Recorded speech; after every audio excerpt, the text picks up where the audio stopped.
And we're back. By now, I'm Welcome. expecting that you guys have watched the Chelsea video about player stocks that you might want to invest in for this season if you're a Chelsea fan. Or let's say even if you're a rival who has, your own fantasy league team and you're thinking, you know what, which players in Chelsea should I get for my fantasy league team? Go and watch that video. Hey, even beyond that, even if you're a gambler and you're thinking, damn, who should I put some money on this Mm-hmm. weekend? Mm-hmm. Who's looking good? Bet on Those bet on players. JP.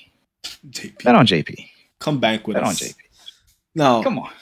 this video is going to be about world of football now, outside of Chelsea. Players that we have stocks in. We're going to be starting from five being, the player we put the least amount of stock in to number one, going to number one, the player that we put our like the house on, the mortgage, the scholarship money, Hmm. right? So without further ado, we're gonna get straight into this raw. Okay, you started last time. Since you're the guest, feel free to start Let's again. do it. Okay. So last video, I started off with a Dutchman. So of course, and funny enough, this guy played for Ajax. This next guy's playing for Ajax as well. We're going with another Dutchman that has signed with Newcastle. Sean Wow. Steur. Wow. Sean Steur, newcomer, 18 years old. Center mid, can also play at the six. I think, given some time, he will show out. Now, do I think he's going to come out, have a breakout season, and everyone's going to be like, "Oh my God, do we get this extension right now?" No, but I need you to hear me out. Mm-hmm. The Newcastle project has completely imploded on itself. They've lost all of their stars. Now is the time for some young blood, some fresh meat, as you will, to come out and prove that they deserve the big bucks.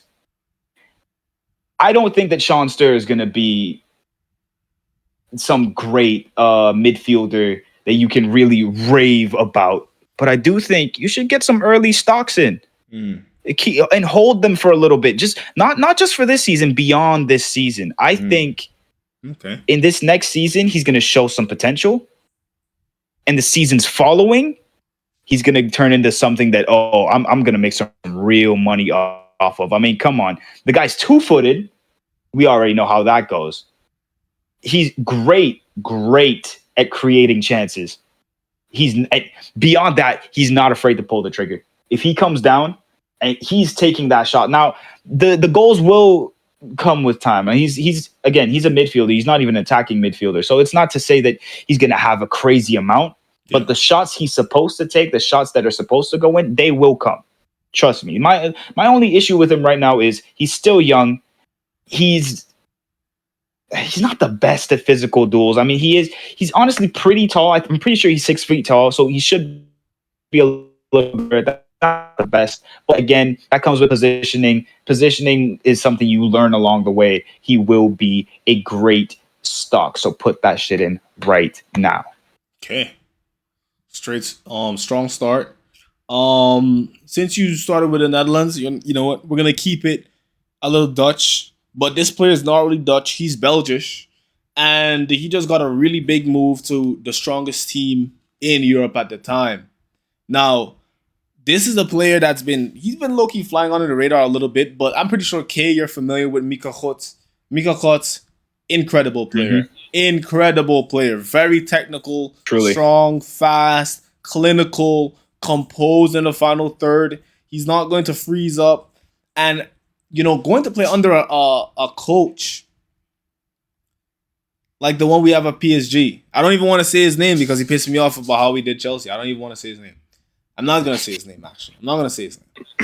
But to go play under PSG with such a technical team, with so much options now when you get into the final third, and under the system that's being created by Enrique, he's gonna thrive, man. Especially in the Champions League.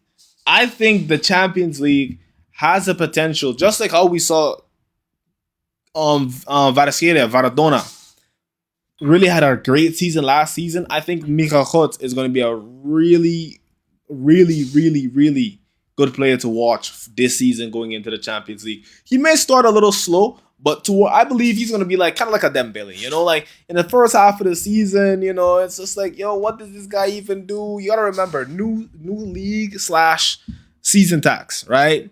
He's going, he's coming from Belgium. Yes, I know they speak some French in Belgium, but at the end of the day, it's still a whole new culture he has to come and get adapted with. It's going to be a very high standards now that he's at a team that just did a back-to-back in the Champions League. That's not a normal thing, doing back-to-back in the Champions League, right? So, looking at Mika, you got to watch out. You got to watch, and I would say invest, guys. Invest. Funny enough, I've been investing in this guy for over a year now because in FC25, I had a manager mode. Yeah. I had a manager mode, and I was able to sign him when he was, I'd like to say 78 overall. A few years down the line, he turns into a 90 overall. The potential on him was crazy. I was like, wait. I need to check this guy out. Yeah. So I already knew that he was this insane. Like I think the word flashy comes to mind first. He truly definition of a Rolls Royce footballer. This guy is special. And I think given time at PSG, I think learning from all the great players over there, he's going to add so much to his bag.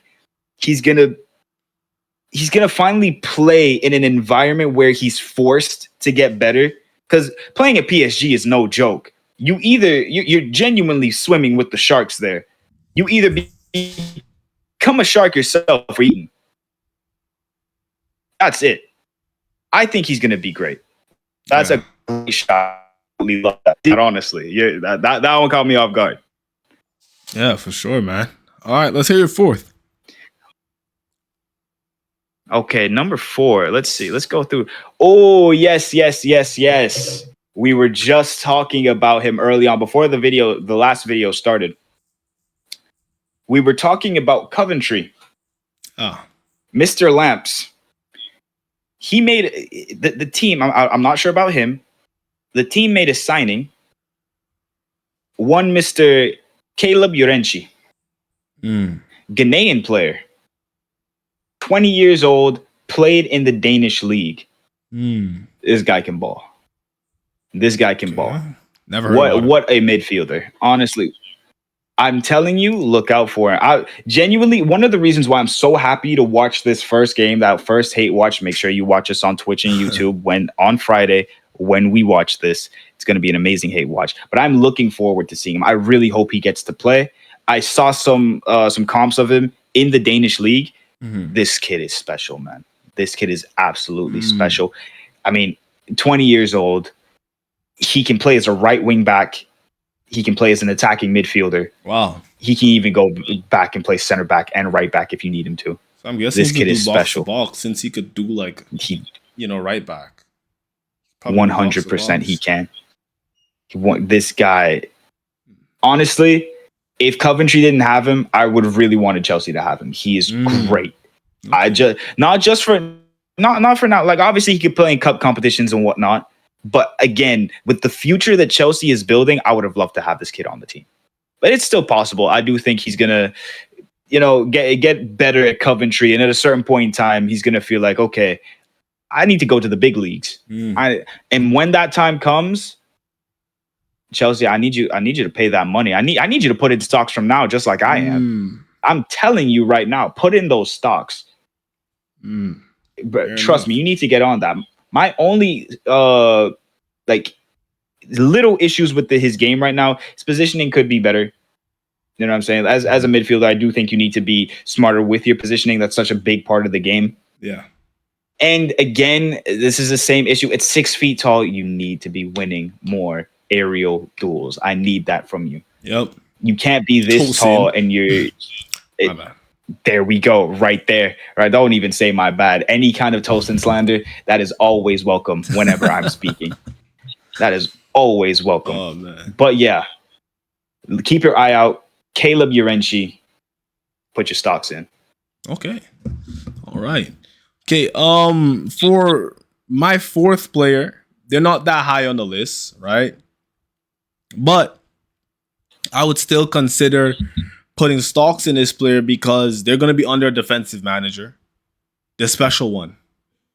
Now, he did struggle last season. You know, he did have, he struggled under Jab, he struggled under Arbeloa, and he didn't look up to his regular self. But I do believe we can see a resurgence, especially under Mourinho, that can help him mold his defensive game because let's be honest, Mourinho's best football is a defensive counter-attacking style of football. And he has a way of bringing the best type of mentality as well as performance out of his defensive players because you need to have a very solid defense. And I think Dean Huijsen he's going to thrive under Mourinho. That's particularly why I'm choosing Dean Huijsen because of Mourinho. I think Mourinho is going to have the ability to give Dean Huijsen, even though he's a chill guy, he's going to add that bite to his game. He's going to add that shithousery you need as a defender to really get that mental part of the game down because football is as much as it's a physical game, it's also a mental game, and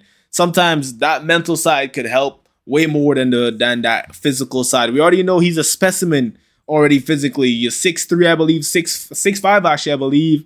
Very tall player, dominates aerial duels as he should. Tosin. He's on the ball, really good passer. And this is where I need him to add that bite. I need him to be a little bit more aggressive for all of the length you have as a player. Use that. Be a little bit more aggressive in your physical duels. Be a little bit more aggressive in trying to win the ball off of offensive players. But I do believe this season we're gonna be seeing a lot more things getting added to Dean Huijsen's game. So I'm gonna put some stocks in, bro. Put some stocks in the trader, man. Put some stocks in the trader, of course. You know what I'm saying? all that amazing Dutch genetics that turned him into the player that he is. Decides to pick Spain. Yeah. I get. But a great player nonetheless. I'm not salty. Yeah. Could have been the perfect Van Dijk replacement right there, man. Genuinely. But you know what? We're happy with Van de Ven. We're happy with Van Hekke. After that, the shithousery that Van Hekke pulled out in the World Cup. I don't care that we lost against Morocco. I do care a little bit. But it wasn't because of Van Hekke. It definitely was not because of Van Hekke. That kid. I'll take both Van de Ven and Van Hekke Chelsea. Both y'all could come. Fuck it. Come on. Let's just have a Dutch defensive core. Oh my God. Lacroix, Van de Ven, Van Hekke, and then you have Cole too. Oh my God. Hato to learn from all of them. Come on, man. Disgusting team right there building. All right. Number three. It's so funny how all of this works out, all of this kind of transitions to each other. I was just talking about how we lost to Morocco. Of course, I have to come in with the guy that scored the final penalty to send my country home. We have to talk about Mr. Ismail Saibari. Oh, wow. PSV player. Wow. PSV player gone to Bayern. You know what I'm saying? I've had stocks in this guy for a minute. I told you guys already, I live in the Netherlands, but I specifically live in Eindhoven. Of course, if it's not Chelsea, of course, I have to always support PSV. Yeah. Always. And Ismail Saibari, what a fucking player, man. Genuinely. Coming off an amazing World Cup. I think scored in every single game during the group stages. I think up until he got injured. Like this guy, he's sure bet to score. What he's going to be able to do over in Bayern, over in Germany, it's going to be fucking amazing. Just fill up your closet with some silverware, man. I get it. Go and fill up your closet with silverware. If you can go over there and actually get Bayern a Champions League, the stocks are going to go crazy. And that is why I'm telling you guys right now, put your stocks in Ismail Saibari, man. Makes amazing runs. He can play at the left. He can play in the middle. He can play up top. I mean, what else could you possibly want from an attacker? Calm, collected, he holds his composure in front of the goal. I know you guys saw that chip. Yeah, Come on. serious player, man. Serious player. Serious player. Love Ismail Saibari, man. All right. For my third player, this is gonna be a player that that people try to put into conversations as Caicedo. And me being a Chelsea boy, I was a little bit defensive. I was like, man, like I don't get it. I don't get who is this guy, because at the time I didn't know who he was. But to be fair, Carlos Baleba is the truth, man. Now, defensively, is he on the same level as Caicedo? No. But he's going to make up for it in what else he can bring, which is his game. His strong points is going to be his passing. Really good long passer. Really extremely press resistant. He's so press resistant, he's going to have to put a slippery when wet sign on his boots, because it's going to be very hard to get close to that man when he has the ball. And to see that he's going to Man United, he's going to shine now, because he's exactly what Man United has been missing. In a sense, when it comes to his game, he reminds me a lot of Paul Pogba. Does he have the same amount of goal threat as Paul Pogba? No, he does not. Paul Pogba is an anomaly. He's one of the greatest midfielders of all time. I think we all know this at this point. But when it comes to his press resistance, his passing, his ability to dictate the game, control the tempo of the game, his ability to break lines with his passes, he's going to make it a lot easier for that Man United attack to eat. And they're going to feel a lot more comfortable with him in the back, being that DM that they need, especially alongside a player like Andre Santos, who's really good with holding up possession, breaking lines with his passes as well. Those two as a double pivot, and then you have Bruno up front, that's going to give Bruno a lot more license to do what he does. But I do have to say something about Bruno. That's going to be in a video coming up soon, though. That's going to be in a video coming up soon. Okay. I'll be honest with you. I'm not 100% sold on the Man United midfield quite as yet. I do think. Oh, and because look, they have Tielemans. Yeah. They have Tielemans. I was just about to mention they have Tielemans. They have who's actually going to be my next pick, Kobbie Mainoo, who genuinely, when you really look at it, Jogador. You have the same two players right there, and that doesn't fill in the issue that you have, which is physicality in the midfield. If you watch Man United last season, their biggest issue, though they were winning games, their biggest issue was, once you have that physicality going through the midfield, no one could really stop them on that Man United side. Nobody on the Man United side had the physical presence, the speed and the strength to really stop somebody in that midfield. That's why. And I think once you have, what do you call it again?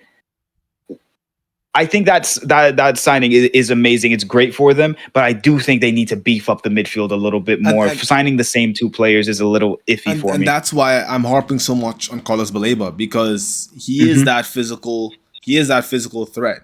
He doesn't mind, like, defensively. Like I said, he's not as good as Caicedo, but maybe I didn't say this. I should have said this. He's no scrub. Defensively, he is no scrub. He is no scrub. He's going to give you problems in that midfield. If you're lazy with your passing, if you're taking too long to make a decision on the ball, he's going to get up in your face and, excuse me, you have something I need. Don't mind if I do. Thank you. You're not doing anything with that? Let me go use that. So he's exactly what I think takes their midfield to the next level. And that's why I said I think the spotlight is going to be on Baleba now, because he's at Man United. He's also an ex-Brighton player. We know how good Brighton scouting is. The funny thing is, last season, we wanted to get Baleba. We were looking at Baleba as an option as well to add to our midfield. It's just we were too stacked in midfield. And none of our midfielders really wanted to leave. Like Lavia, we couldn't sell Lavia and stuff like that. So look out for Baleba. I'm gonna leave it at that. What's your second? I mentioned it already, but my next pick is, of course, Mr. Kobbie Mainoo. Mr. Kobbie Mainoo, please come to the stage. Mm. I still feel that you were way too disrespected at this World Cup. As much as I do respect Mr. Tuchel, you know what he's done for my club, the things that he did with that 2020-2021 squad, I still can't believe it to this day. But come on. You had the answer to a lot of the issues you were facing during the World Cup, especially against Argentina, sitting right there on the bench, and you decide not to put him in. Why? Because he's young? That's the point. That this is where legends are made. And you keep saying, and I hate the fact that he's saying, oh, it's not that I don't have any faith in him. It's just that I'm waiting for the perfect time to come to put him in. The perfect time was right there, and right you there, still didn't fucking do it. To Shalaban. You still didn't do it. Come on. I don't think we need to say a lot about Kobe Mainu. I mean, a gifted player, technical, intelligent. He only had more time during last season. If you completely throw Amorim out the window and he had Carrick the entire season, we might have been putting him in some very, very, very uncomfortable conversations. We possibly could have. I completely believe that. But the showing that he gave while Carrick came in, getting them to that third spot. I know all the shine is on Bruno breaking assists record, 21 assists. You know what? That's good. That's nice. Yeah. But their unsung hero, Kobe Mainu, their secret weapon. I think I can say that. Their secret weapon, he's the guy that we're supposed to be looking out for next season. I do think him and Tielemans, again, I will say him and Tielemans are basically the same player. So it's going to be a battle for minutes between the two, which I think is a good thing. It's a great thing. You can never be too comfortable, especially playing against, not playing against, but playing for a big club like Man United. Yeah. But I do think he's going to win that battle. This kid is special, man. Okay, fair enough. And speaking about players that didn't really get to play at the World Cup, this is a player I always harp on.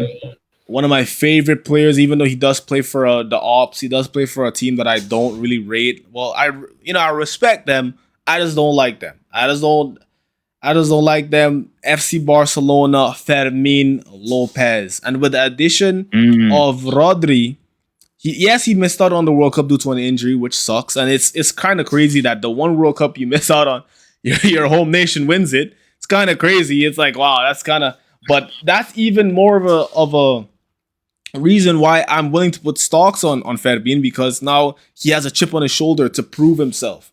He has a chip on his shoulder to show why he would have been a great addition to that Spain team, why he could have helped them win it in an even more comfortable manner, right? I think I'll go as far as to say the Spain might have been a more entertaining team if he was there. That most definitely.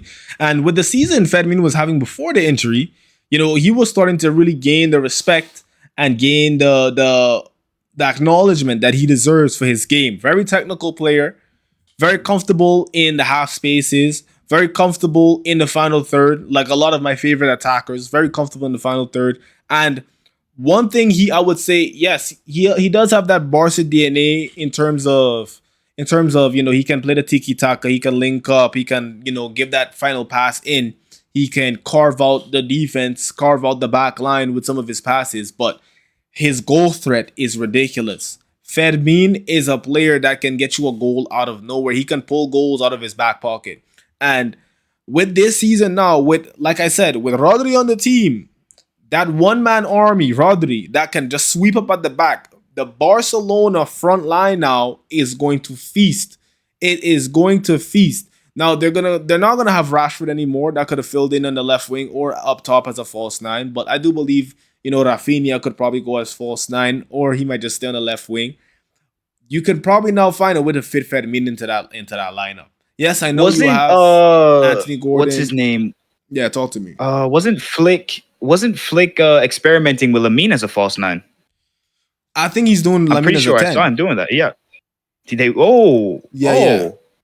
As a 10. So they want to put Lamine as a 10. So now I'm thinking, if you're going to put Lamine as a 10, it makes sense to put Fermin in there, because both of them play really well together. A lot of them, they help each other. They feed off each other really well, as well as, Rafinha I think Rafinha has what it takes to play as a false nine, to play as a striker.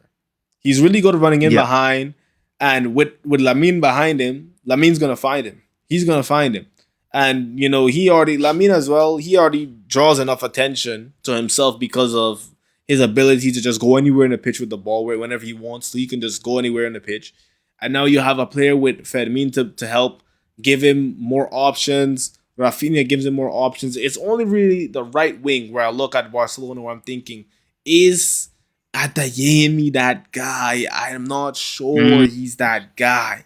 I'm not sure. I trust Gordon, because we know Gordon, he's just a tactical piece. And the thing about Gordon is he knows how good he is. He's not going to be trying like all of a sudden he's at Barcelona, he's doing crazy step overs. No, he knows what he has to do. I see open space, I run into open space, I get ball, I shoot, or I pass. You're a pace merchant. Be a pace merchant. Yeah, exactly. So simple. I'm looking at Adeyemi trying to nutmeg people. I'm like, brother, listen, I don't know if you have the capabilities for that, but my stocks are in Fermin for this season. I think he's gonna have a really great season in La Liga. Yeah, that's fair. That's a great pick. For mines, I think this is a guy everybody knows. I think we were very excited to see him last season playing for the Blue Cartel. The Frenchman himself, Ryan Cherki. Come to the stage. This is a guy. I mean, come on. He is just someone that I love watching him play. Did he have the best World Cup? Probably not. But I can separate the World Cup and his club pretty easily, just simply because when he's playing in club football, he seems like a different player for Man City. Again, and with Maresca now, and we've seen Maresca be flexible with his system. With a player like, for example, Estevao. He gave Estevao the freedom on the right to do what he needed, take on his fullbacks. Yep. And we saw what Estevao did against Barca. That is exactly because of that freedom that Maresca allowed him. I have no reason to believe that Maresca won't allow a player like Cherki, who's a lot more mature than Estevao right now, to have that freedom as well. Entertain the crowd, but also exactly. Not just entertainment, but just let his playmaking be free. Because the truth is, yes, systems are amazing and the system does help you win, but nothing will beat a system that is perfectly balanced with a Maverick or multiple Mavericks. Once the Maverick knows where he falls in that system, and he knows when he can be free and when he has to be a cog in the machine, that's the most deadly thing you can go against in football. And that's why I got my stocks in Ryan Cherki. Fair enough. All right, so we're gonna stay around that Barca sphere, and another player I'm gonna be putting stocks in. He just came off of loan at Barca. It's gonna be Marcus Rashford. Now, Marcus Rashford is a very polarizing player when it comes to English media because he didn't have these problems in Spain. You didn't hear him about, Marcus Rashford has bought a new car. Who does he think he is? Rashford spotted on a yacht with 3 women. Young player thinks he's a superstar. That's my goat. Now, he's had a rough last couple of years. Got sent out to loan at Villa. Got sent out to loan at Barcelona. Both teams didn't really keep him, even though Barcelona wanted to keep him. But due to his age, they weren't willing to make that investment and keep him long term, which makes a lot of sense, if you ask me. Now he's back home, but he's at a club that plays a brand of football that's more suited for his style of play, especially on that left wing. I'm going to be honest, Cunha is a good player. Cunha, Bruno, good player. I'm going to be honest. But Cunha is not Marcus Rashford. And especially an informed Marcus Rashford. And I think we're going to be seeing a very informed Marcus Rashford this season, especially with now that newly revamped midfield. Yes, I know we're all shaky on the Man United midfield. It can either go really well or it could just go like to shit. But I'm gonna be a little bit more positive, and I think Marcus Rashford, he's gonna score a lot of goals this season. He's gonna give a lot of GA. He already has a really good relationship with Bruno Fernandes, and I think under this new regime that is Carrick, that plays a lot more a style that's a lot more positive, a lot more fluid. I think we're gonna see a revised Marcus Rashford, similar to what we saw in the 2023 season, where he gave us 30 goals in the Premier League. 30. Don't forget, 30 big ones. Okay. Just to add on to that as well, I will say we're talking about the left wing, but that number 9 spot isn't really safe either. Yeah. I don't think they have a great number 9, and they haven't looked to sign any amazing number 9s over at Man United right now. So really and truly, if you want Cunha on the left, that's fine. But who's taking Rashford up top? I put my stocks in a number 9 Rashford. Honestly, Season, we see what he can do at and he has all the weapons to be honest, to be a good striker. He's very pacey, could run in behind, technical with the ball with his feet, he could link up. Good ball striking. He can jump and he can get headers. He was getting a lot of headers in his 2023 season. Like, he has all the tools to be like a really elite number 9, right? And to be fair, like I know Sesko started to score goals towards the end of his the end of last season, but can we really trust the Sesko fender? I don't know if we can. I don't know if we can trust him, man. Like I don't know if we can trust him, man. Like, I'm gonna be honest. So we're gonna see. But either way, whether it's a left or the 9, I do like the idea of him playing 9. It's just we need a manager to actually get it to work. Hansi Flick tried it, but Rashford wasn't as clinical at Barcelona as he normally is, that was kind of shocking to me, because he's very clinical, Marcus Rashford. But he needs that confidence, and I think Michael Carrick could get him back to where he needs to be. Yeah. All right. Was that 5, or do we do one more? I think that was 5. But honorable mentions, I would take. Honorable. Oh, I got honorable mentions. Oh, trust me. Let's go with. I could be very very cheeky right now. I think I'm gonna go with one Mr. Florian Squirts. Look. I will say this. I heard. I was trying my best, because of the Dutch connections. I was trying my best to say, "Oh, it's not the manager's fault. I think the players just need to try harder." I was on the Jamie Carragher wave. Mo Salah lost his legs. Are you serious? I was trying my hard. Leave the football before the football leaves you. The football leaves you. But really and truly, I think after literally everyone showed out. Everyone on that Liverpool squad showed out at the World Cup. It really just showed me that this was a managerial problem. Yeah. I think with a new manager coming in now, one that's actually shown us how well he can manage in the Premier League. I mean, look at Bournemouth, man. Look at Bournemouth right now, man. Come on. But Florian Wirtz, I think, he's in for a great season. I think his sophomore season is really where he's going to break out. Now, do I hope he does well against Chelsea? Not really. Do I want them to finish top 5? But I do think he's going to play well. If they don't finish top 5, I don't think it's going to be a Florian Wirtz problem. I do think it's going to be maybe an injury problem. I don't know when Ekitike is coming back. I don't know if I completely trust Alexander Isak anymore. I mean, of course, we haven't seen him play that much, but I think I don't want to be a hater, but you know what? Fuck it. I will be a hater.